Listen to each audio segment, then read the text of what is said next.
तर बघताय ना तुम्ही, हे किती जाळीदार खरवस आहे. याची रेसिपी मी ऑलरेडी अपलोड केलेली आहे.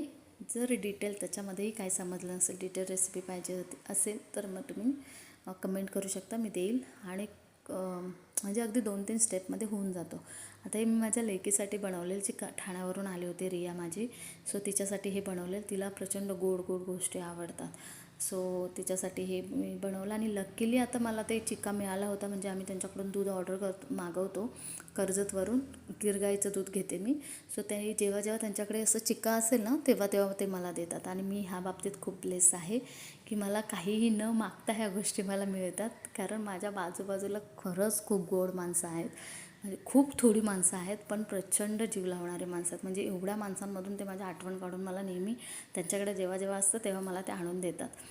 तर आता ते खरवस वगैरे तिचं खाऊन झालं होतं. आणि आता ते तिला केकचं बाऊल खायचं होतं. म्हणजे ते चॉकलेट बाऊल आता बाहेर सगळं आहे करून.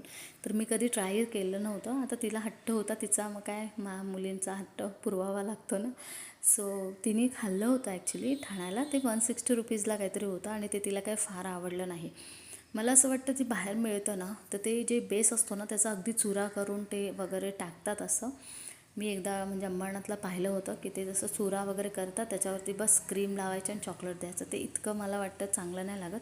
आता मी ह्याच्यामध्ये पण थोडं काहीतरी माझे ॲडिशन केलेले आहेत.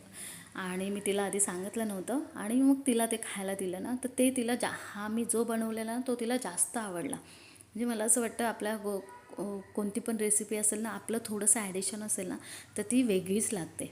तुम्ही बघू शकता किती भारी झाला होता आणि मलाही खूप आवडला. तुम्हाला ऑर्डर करायचं असेल तर कमेंट करा. आणि हा हिच्यासाठी बनवला होता. बाकी हा व्हिडिओ आवडला असेल तर लाईक करा, शेअर करा, सबस्क्राईब करा.